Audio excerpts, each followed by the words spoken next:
So good morning, everyone, and thank you so much for attending today's session, led by past president of the Rotary Club of Chemainus and a fabulous district training leader, Mark Brackett.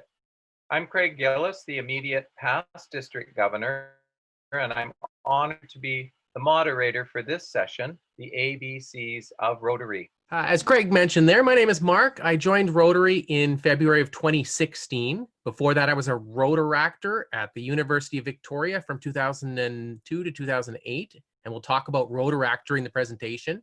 And before that, I was an exchange student. I went to Chile, sponsored by the Rotary Club of Parksville AM. Since joining Rotary, I've been on the board as foundation chair, and last year I was fortunate to be the club president. Our goals today, I'm no authority on all things Rotary, but I'm sure we can get you a question from the people or answer your question from anyone in the room here. I'm going to talk a little bit about Rotary International and its many, many programs. My focus will be on showing how you can get involved with the programs. I'm going to talk a little bit on districts, zones, areas, and clubs. I'm going to show you some resources. There's a whole wealth of resources from our district and from RI out there.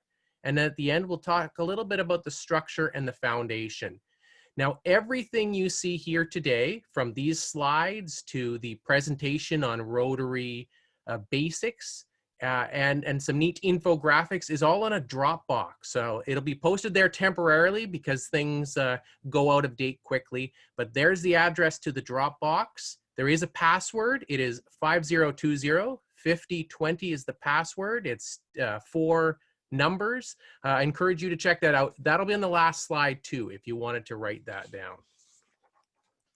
These presentations usually begin with a talk about Rotary in general. Rotary has 1.2 million members, and it's been that way for about 10 years. It's shrinking dramatically in North America, shrinking a little bit in Europe, but growing quite a bit in Asia.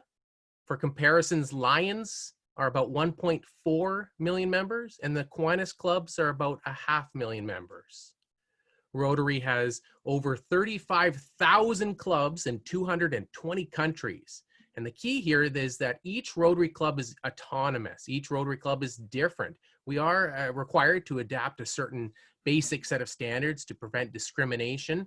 But other than that, each club forms its own unit. And on that, Rotary is such an interesting organization because it's such a collection of independent clubs. We have a lot of shared values, but each club determines everything from as basic to how frequently they meet. And particularly during these times, we seem to see a lot of clubs moving to 2 or 3 formal meetings a month and interspersing social events and Zoom check-ins and committee meetings in between those. Attendance is always of value as a sort of a measure of engagement, and it's really hard to plan things when somebody's missing for a couple weeks in a row. But many clubs have stopped taking formal attendance. Despite the lax requirements or becoming more lax requirements on attendance, I'd really encourage you to check out other club meetings. I did a makeup meeting, I guess you could say, yesterday with another local club. It's always great to cross-pollinate ideas and figure out where there's needs in your community or in neighboring communities. I'd like to talk a little bit about Rotary's awesome programs.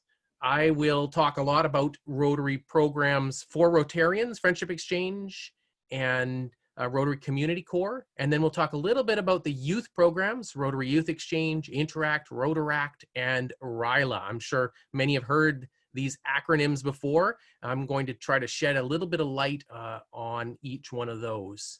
Beginning with programs for Rotarians, Rotary Friendship Exchange. It's when a small group of Rotarians go to another country to engage with Rotarians there. They come back and they do the reverse. This is not a vacation. This is so much more than a vacation. This is a deeper understanding of the way of life in another country, to explore cultures and diverse perspectives. So every year or two, you'll see emails circulate from our district with opportunities. Those will be in your email there from Kevin Hilgers and his team for Rotarians in 5020, putting the call out for you to participate. And if you're interested, you simply respond to that and ask for more information. This is an individual thing.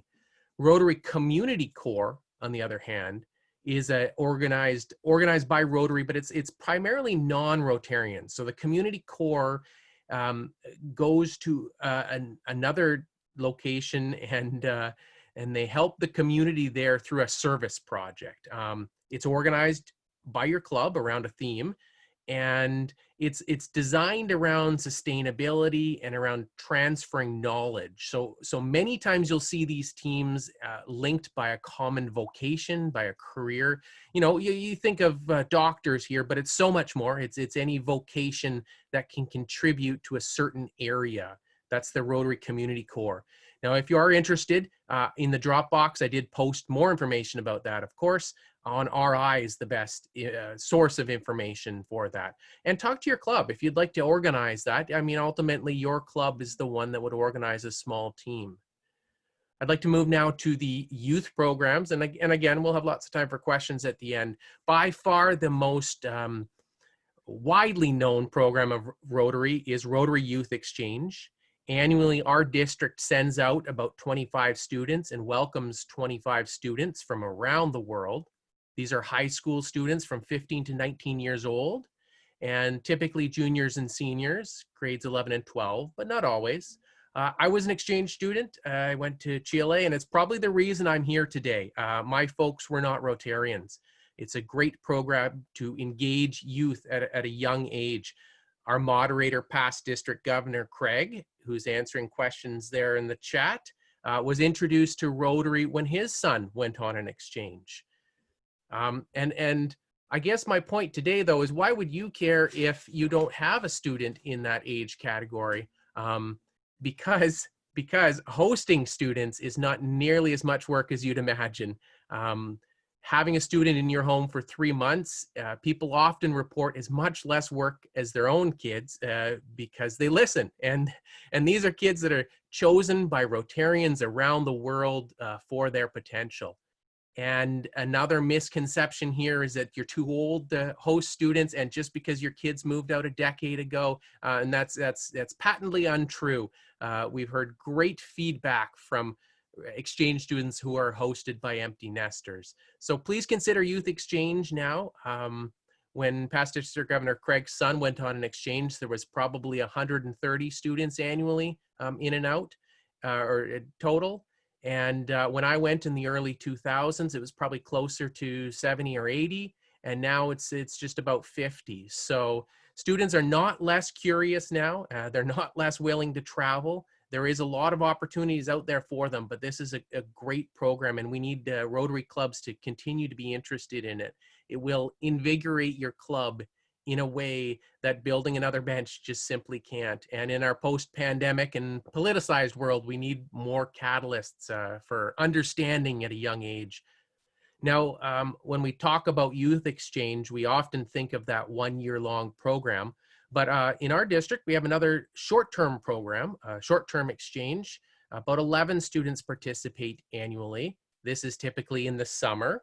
And it's a 1 month, one person to one person exchange. So they'll go live with another family for 1 month, and then they'll come back. It's a very approachable program if you're interested in getting involved with Rotary Youth Exchange. And again, invigorating to your Rotary Club for sure. Moving on to Interact and Rotaract. Interact on the left there is a program for high school students. They typically meet weekly or bi-weekly at lunchtime, and in many ways it parallels what a leadership club would do in a high school. The kids are running meetings. They have coat drives. They're packing food. They're doing bake sales. There's so much more. It parallels a lot of the work that we do in Rotary clubs. But with with the backing of Rotary here, the main requirement is to have someone in your club, a Rotarian who's interested and has the energy devoted to it and contacts with the administration and the schools. There's about 50 Interact clubs currently in our district. And if you want to get involved here, talk to your club, because if you currently have an Interact club, they're always looking for energy to be put in there to maintain the club. And if you don't have a club, talk to your club about starting a club. If you have contacts at the local high school, even if not, I found as a Rotarian, it's easy to get audiences with administrators because they're always looking for more opportunities. On the right, Rotaract. Rotaract is another exciting program of RI. It's very similar to a Rotary Club meeting.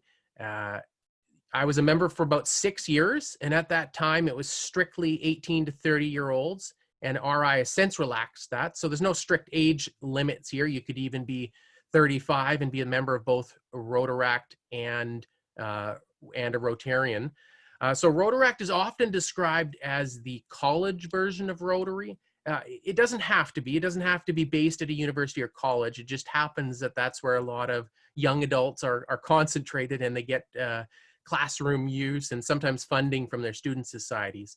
If you want to get involved here, there are 2 Rotaract clubs in our district, in Nanaimo and Victoria, that are currently active, but there's certainly room for more.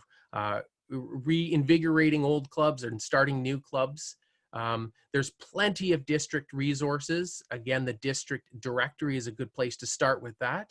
And you'll need a couple keen Rotarians from your club and a couple $1,000s to start, but it is well worth it. Unlike Interact, these clubs will spin off and begin running everything themselves. So beyond that, the initial setup here, Rotarians will be free, and they won't need help running meetings after they get it off the ground. And again, much like Interact and the other programs, I can imagine this being very invigorating for your Rotary Club. I remember helping Rotary clubs cut roses and deliver fruitcakes and, just extra hands on Rotary Club projects. It is such a great program. And finally, on the last leadership or young program here is RYLA, or Rotary Youth Leadership Awards. This is the most approachable program here.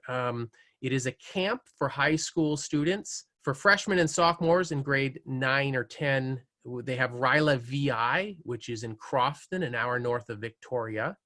And for for sophomores and juniors, grades 10 and 11, RYLA Northwest in Tacoma. So there's 2 established programs in 50/20.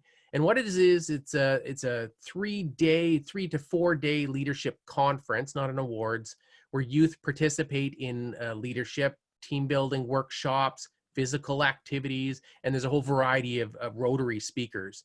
Rotarians getting involved here is very easy. Encourage your club to send participants to both.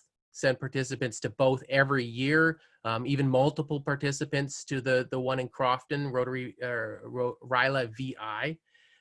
They're both great programs, and they will be creating the leaders of the future. On the same slide there, moving on to programs for Rotarians, the Rotary Leadership Institute, or the Rotary Learning Institute there, is a series of professional development available for Rotarians. It's a fast-paced, interactive 1-day or 2-day leadership skills seminars where you engage in Rotarians, often from multiple clubs. I did level 1 back in 2018, and there are some crossovers with what you see at a DTA or a DTvZ like we have today. But being in a classroom for a full day allows you to go in deep on some of these programs of Rotary and explore some of these and share knowledge of it. And if you want to get involved here, they're always looking for help to coordinate, to get people signed up, to help organize a level 1 session in your area. So talk to your AG or talk to the RLI volunteers. Again, contacts on the district website. Moving on to a whole ton more events and acronyms. On the left-hand side there's plenty of opportunities for Rotarians to learn. You may have heard the acronym PETS, or President-Elect Training Seminars. It's an annual training for incoming presidents. So if you're an incoming president, you'll undoubtedly know what that is. And then on the second one there, trainings and conferences. Each year there's conferences, whether it's a DTvZ like we're having today, or it's a district training assembly. There's plenty of opportunities. Next year, the hope is that we're back in person just south of the Olympia area there, and hopefully you're able to attend in-person training at the next DTA. DTvZ this year has more than 800 registrants. You may have heard that in your last session. So it's the largest number in a little while. And if we could focus attention onto the middle of the slide here, more things for you to get involved as an individual Rotarian are Rotary fellowships. I think I've pulled some here from sailing, from beers, from pride, from cricket-loving Rotarians or railroading Rotarians. Rotary fellowships are interesting. So that it's a group of Rotarians who share a hobby or a profession, and they participate in events together, often around international conventions. They can organize events, but it's an ongoing thing. Some are more active than others, but if you're interested in participating, there is a whole ton of others. I've posted a list of them on the Dropbox there, but there's everything from canoeing to photographers to business to history, travel, wine, house shares. If you want to get involved in the social aspect, the fellowship of Rotary International, that's a great way to do it. And then finally, on the right-hand side, somewhat similar is a Rotary Action Group. And you may have heard the acronym RAGS there, a Rotary Action Group.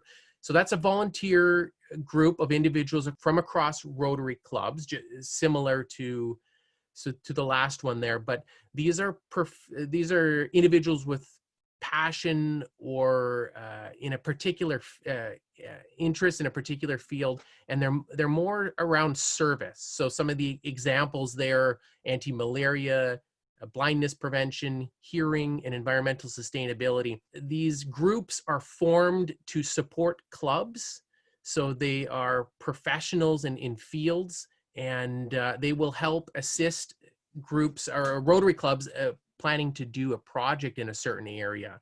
And again, if you have a vocational skill and you're interested in joining, again, Rotary.org, and keep your eyes open for any district communication.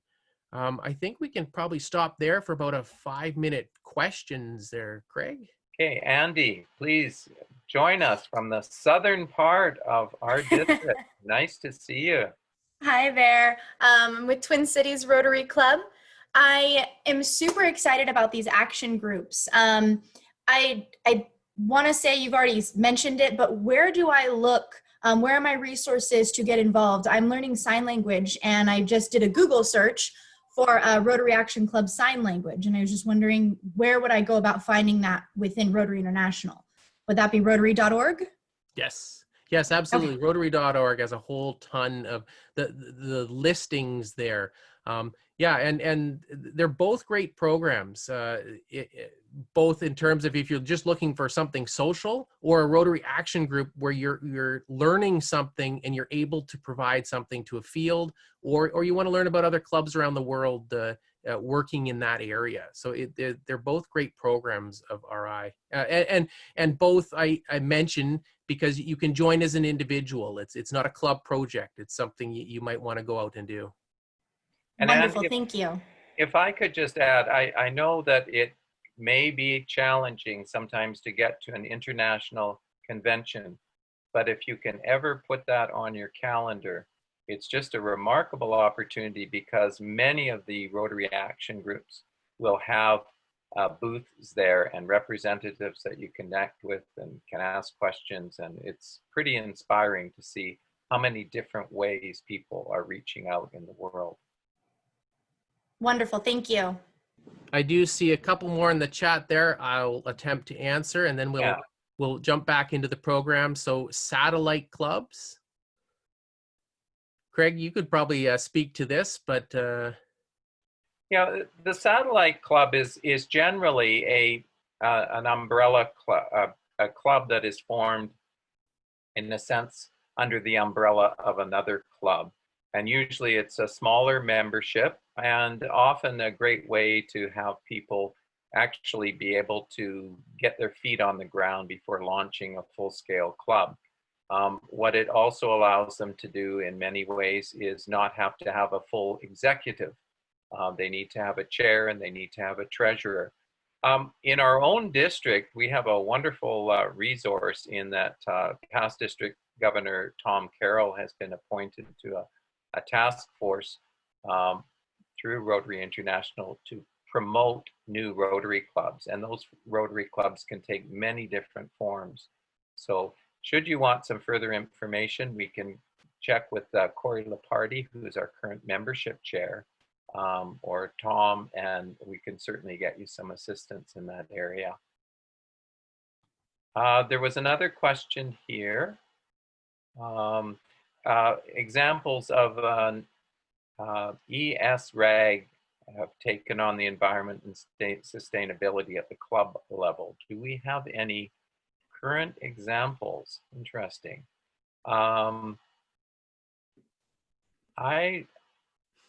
I don't know of clubs personally under that, but I think it would be fairly easy to find out because there would be a register of all formally, I guess, identified RAG groups in our world. So we should be able to get through Rotary International, should be able to get a listing to see if there are some of our local clubs. Yeah, and I would imagine the environmental sustainability group, Rotary Action Group, is quite an active one. So they probably have their own website and a listing of what they do. So I wanted to jump right back into the program, and I see there's a couple more questions we'll have to get to a little bit later on.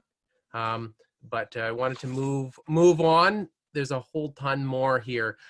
So I wanted to talk a little bit about the structure of Rotary because it is important to know some of the supports there. So clubs are part of districts and districts are part of zones. So districts provide the path of information flow from Rotary International. So they provide a lot of training and a support to the clubs. Their examples would be, you know, some of the membership, some of the public image, some of the opportunities to cross-pollinate at conferences. This stuff makes sense on a larger scale than just the club, and that's where the district comes in. And then the zone provides support to the districts. So some of the materials prepared by RI, you know, across Western North America could be tailored to help the district, so the districts don't have to reinvent everything there. And it is definitely no accident that this graphic is not a hierarchy, because in no way is it a hierarchy. They're there to provide resources. And I know no one can read this map. It's a little tiny map on your screen there, but that's just an example of the zones in the world. I'm going to flip to the next one here. We're part of zone 27, and we often get together with 26 and 27 to share resources there. So our zone runs from Vancouver Island there down to, I guess, down to Northern California and over to Wyoming. And like our district, they provide, or they have conferences annually. Typically, the largest one is the Zone Institute in November. And our current director is Dorita Solari from the Rotary Club of Anaheim, is the current RI director representative from our zone. I'd like to flip back to our district because there's a lot more to talk about there. Our district 5020 is Vancouver Island and Western Washington, from Pierce County there down to Woodland and the whole Olympic Peninsula. And more information on the website, of course. I've included the link there. And then a picture there is our current district governor, DG Moe, and she serves a very important role in Rotary. She's nominated, or all district governors are nominated by their clubs in their district for their leadership skills, their Rotary experience, and their dedication to service. And they are trained extensively. They are a representative of our district and an officer of RI. They serve a one-year term, and they lead a team of assistant governors and district committees that are all designed to support your club. Our large district here is organized into areas that are each led by an assistant governor, and each has a handful of clubs so that they can work more directly with each club. I'd like to talk a little bit about the resources. This is a snapshot of the district website. On the top right is one of the main resources here. It's a PDF. It's different every year, and as long as you're logged in, you can download that PDF. It has the meeting times for all the clubs, contacts for AGs, DGs, and then all the leadership committees there in the center, listing of a bunch of committees, and then a calendar of events. So there's a whole ton of information. This is a great resource for you to know. And then I didn't show pictures there, but there's everything from district budgets, so you know where every dollar goes. I'd like to, just before I leave the district there, is talk about the district.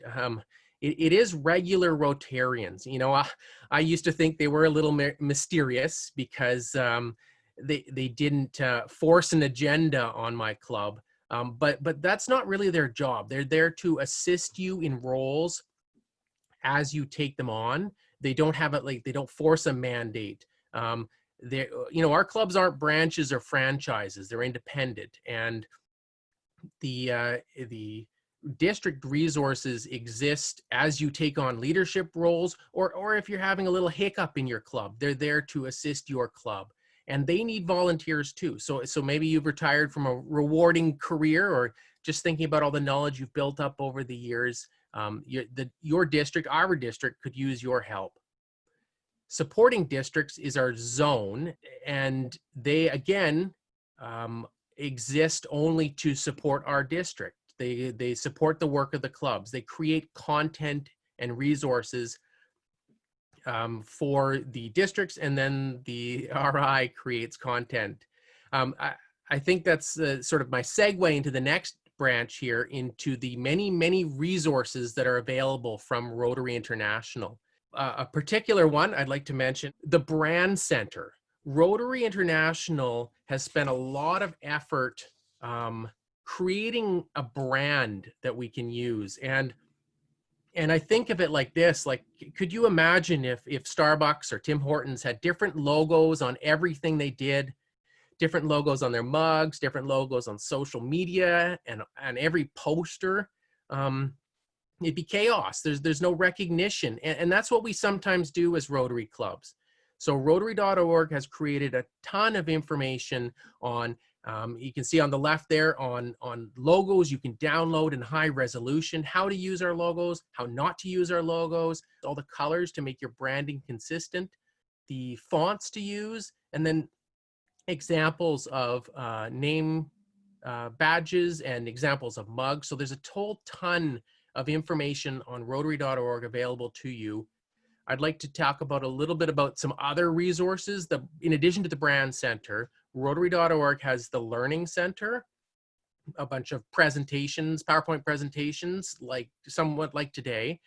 Rotary Club Central is another application of Rotary.org where all the statistics and all the citation goals are kept. Rotary Exchange is message boards where you can exchange with other Rotarians ideas. And the Rotary Showcase, their final one on the right, is some really interesting projects that have happened from Rotary clubs around the world. So I'd encourage you to check out Rotary.org because again, their mandate is to provide resources for you as a Rotarian. So I'd also like to mention that whenever you need something and can't find it, they do have contact emails, and it's not a huge organization. We do have people dedicated to providing answers to individual Rotarians. So they're happy to help, and I've always found within a day or two they've gotten back. On to the structure of Rotary. I put these on top of each other just for the sake of the slide, but on the top, you'll see the elected officials in a way there. So the president of Rotary and the vice president, and then the directors from the different areas around the world. They are supported by another paid organization. Think of this much like your local government. Those are the elected officials up top. And then the people who keep it running day to day are our general secretary, the CEO of the organization. And then they have all the chief positions you'd expect from any other organization, CFO and strategic officers, philanthropy officers. Each one of these are paid positions, and then the top positions there, the directors, are individual Rotarians who are elected and volunteer. Moving on to dues.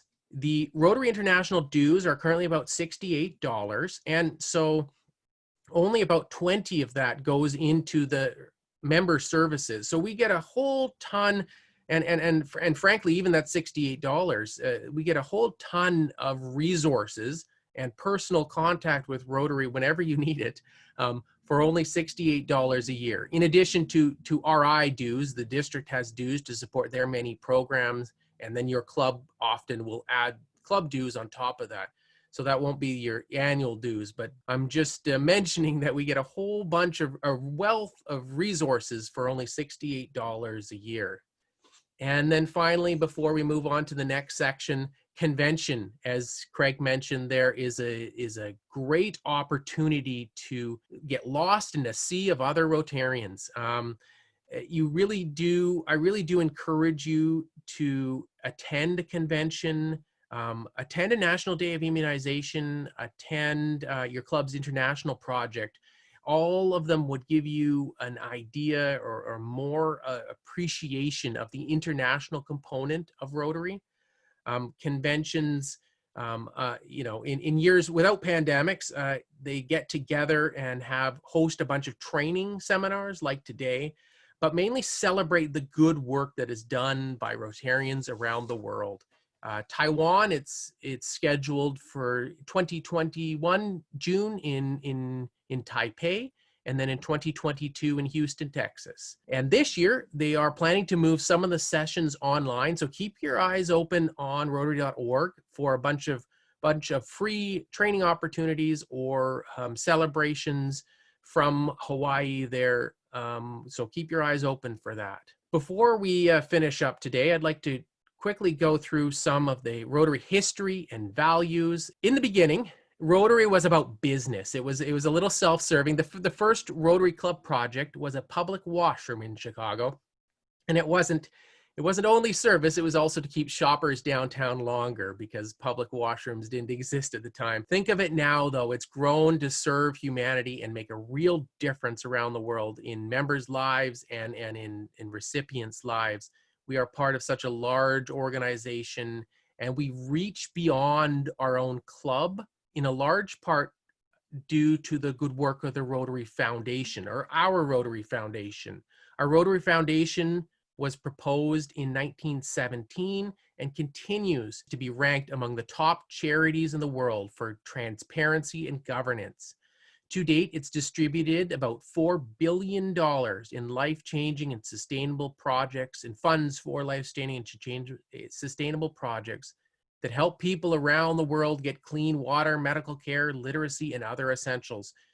And our foundation works because it's run by Rotarians. It's timeless because Rotarians react to the needs. We react to pandemics. We react to the needs of countries around the world. It isn't a single purpose charity. Polio is one of the main one of the focuses of our foundation, the worldwide eradication of polio. So our foundation runs by a small endowment, but primarily it works by money flowing through. So it takes Rotarians to keep giving. It takes Rotarians to keep giving to our foundation every year. Administrative expenses from our foundation come off simply by managing the funds before they're redistributed. So to close, and I will have a summary slide at the very end, but we'll go back to questions here. Please continue giving to the foundation, you know, through pandemics, through good times and bad. And if you haven't already, put $10 a month on your credit card, because that's just how Rotary reaches beyond their club level. I think we can open it to questions here before we get into our conclusion. I did see one question on Rotary's partnership with Toastmasters. That's a new one. Rotary does take on at a high level partnerships. Toastmasters was started as a Rotary Club project, incidentally, to give people an opportunity in an inner city to develop public speaking skills. As an individual at a club, I don't know, we've had speakers from Toastmasters. I'm not sure if the international designation means much more than just a shared alliance. Yeah, Mark, I did respond to the group to just say that it was an initiative of RI President Barry Rassens, and it's been somewhat grassroots, I believe, at this point. But I think the whole initiative there was, you know, we often talk about what Rotarians give to others, and this was an opportunity to formalize what Rotarians can gain in terms of some very formal development of public speaking skills, because as we know, there are many times when we have to speak in the moment. And so this was a great opportunity. I wanted to mention here, thought this was a great question from Virginia. Is people of action replacing service above self? And as someone who's worked a lot with the Public Image Committee, you probably have a good answer for that.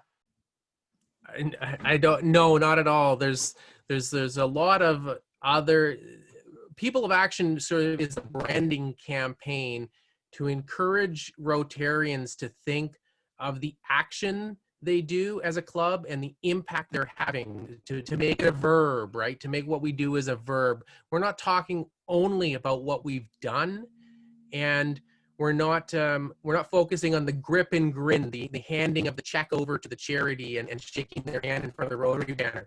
The People of Action campaign is to get us as individual Rotarians to think about how the actions, the verbs that are coming out of the good work we do, and to celebrate that.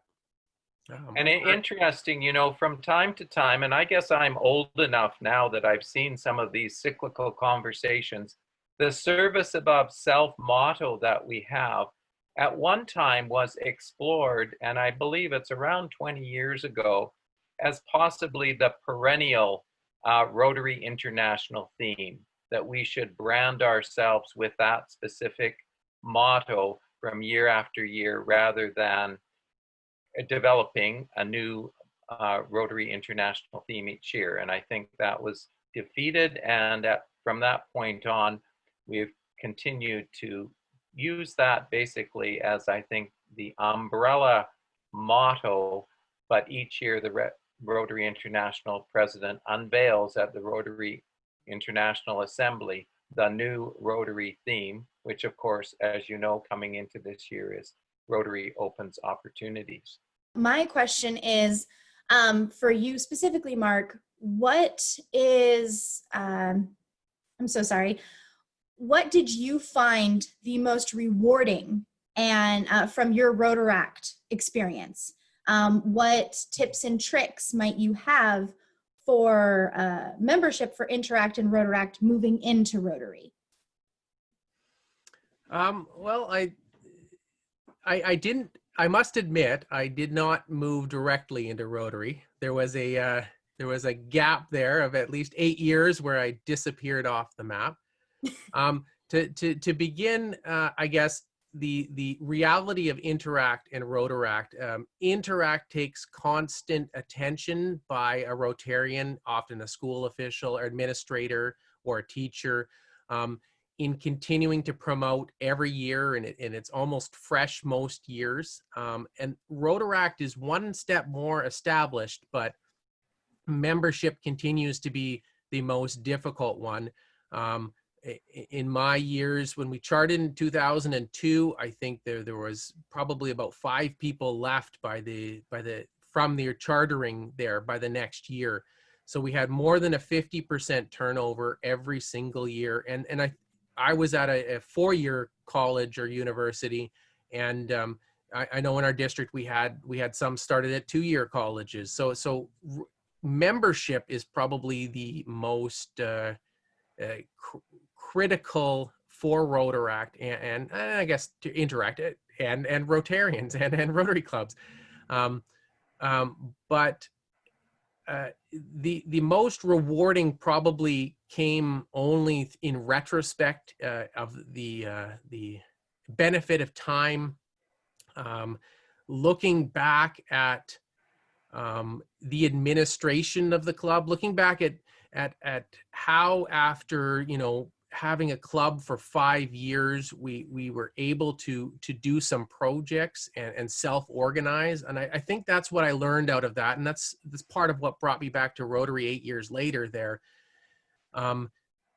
Is not so much necessarily thinking of, you know, the soup kitchen we worked at, but actually that a group of partially educated and certainly without financial resources people could come together and accomplish a project. We just had so much fun in doing the project. So that was my takeaway, and that's sort of what brought me back to Rotary is somewhat the fellowship and just the idea of the greater good, that we can get people together to make a difference. Thank you. That was very enlightening to help with public image and marketing for my club. So thank you. We have a question from Scott Butler.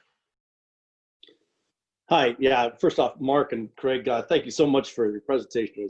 It was great, and I appreciate your previous answer on about the alliance with Toastmasters. I did want to ask another question. Within our Rotary Club, you know that you have the foundation and you have the Rotary Club, and the foundation at the local level makes its own decisions on how it spends the money. You know, and we had this with the pandemic, and they dedicated some funding for the United Way. But within the Rotary Club, they want to be notified more about where that money was going. Is there a process or a set format that can help address this issue, where the foundation, as it goes through its independent thinking on how it spends its money, but it's tied back into the Rotary Club for their awareness? No, I may have to defer this question, but I'd like to start so when I spoke of our foundation, I spoke of the Rotary International Foundation, and for the benefit of the room, a lot of clubs out there also have their own foundation. So I just wanted to draw that distinction. Craig, any comment on how individual Rotary Club foundations can get the support of the Rotary Club, or ensure continued strategic alliances? Mm-hmm. You know, I really think that it's one of the areas that's almost the black box of unknown for some Rotarians. And I think we've really tried for the last couple of years to develop a better sense of understanding of how the Rotary Foundation operates. And in so doing, we've had some designated presenters, part of our training leading team. I know I'm going to be working with Howard Spagals, who is our foundation chair next year, to present to Rotary clubs on Vancouver Island who want further understanding of that. The individual, there are some of the older clubs that have an individual foundation that they've established. And that's a fairly autonomous approach, in that rather than partnering with the Rotary Foundation, I think they've decided to set aside their funds and use the interest of those funds to, often I think it's support things like scholarships and such. The benefit of working with the Rotary Foundation is that often, especially in Canada, we can see our money coming back 3-to-1 to help sustain or initiate certain global projects or certain local community projects. So I think there's some real benefit in building your foundation, but I think clubs have to work together on that. Clubs have to know what their history has been in terms of what they've raised. And I think as presidents, it's really important to keep that in front of clubs throughout the year so we can check in.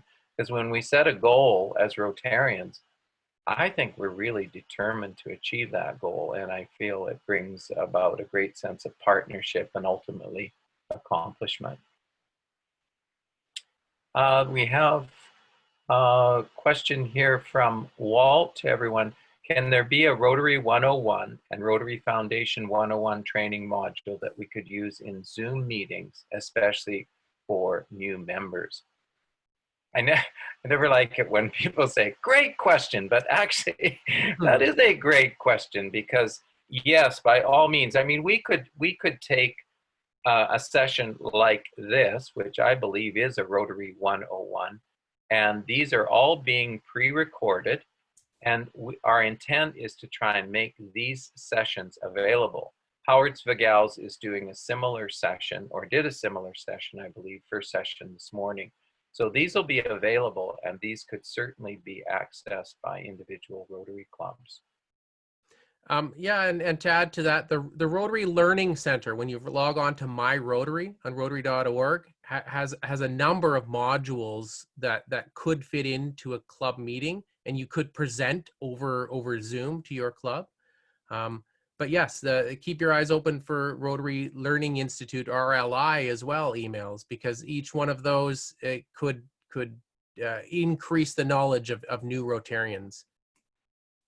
You know, if I could just sidestep for a moment and say, last year, when I was district governor, I met with the Comox Valley Rotary Club board. And one of the things that they said as a new club is, you know, we had no idea what we didn't know about Rotary. And I think when we build our knowledge base, whether it's understanding how Rotary operates, or whether it is understanding how our foundation operates, or how to build our public image, I think we just get stronger, and people have greater buy-in and greater commitment because they feel part of that. So I'd really encourage people to access some of these resources that Mark is speaking about. We may have to wrap up here. I'll leave my email on the last slide, and then we'll make sure that we have time to wrap up here. So today we really just wanted to talk about a little bit about all the programs through RI and some of the programs that you can get involved with. Keep an eye open on your email. There's always opportunities out there. The district website has tons of information. We touched a little bit on zones and districts and areas, and the important thing to know really is that they all exist to support you as a Rotarian and to support your Rotary Club. I talked a little bit about the resources, including the branding guide, which is 50 pages of examples and how to use our logo. I'm encouraging all clubs to use the official logos on all of their material. And then we talked a little bit about RI structure and foundation. Again, this is all in that Dropbox. I'll switch to the last slide. There's the Dropbox link. I don't know, we'll leave it up for 3 or 4 months, I'm sure. But because information, it's all through Rotary.org to get the latest information. And then I encourage you, that's my personal email, rotary@bracket.ca. Email me with any further questions. I've got lots of time to answer those questions in the next couple days. I will leave that slide up, but I think we are just running on our time now. Yeah. Well, thank you. I'll just, before a formal thank you for all you have done here, Mark, I just wanted to respond to one other question. It was around virtual membership inductions. And I've left people with my phone number and my email. I just conducted, as our membership chair, a virtual induction last week. And it's a lot of fun. We had a great time. And so if you want more details on that, just contact me. But at this point, Mark, thank you. I met Mark actually at an international convention. I think it was in Atlanta. Yeah, Atlanta. And he came up to me and said, "Aren't you from Vancouver Island?" Because I was talking to the person that had sponsored the club that had sponsored him as a Rotary Youth Exchange student. So here we are a few years later, and he's put together this phenomenal presentation that I think has given us all a better platform and a better understanding of Rotary.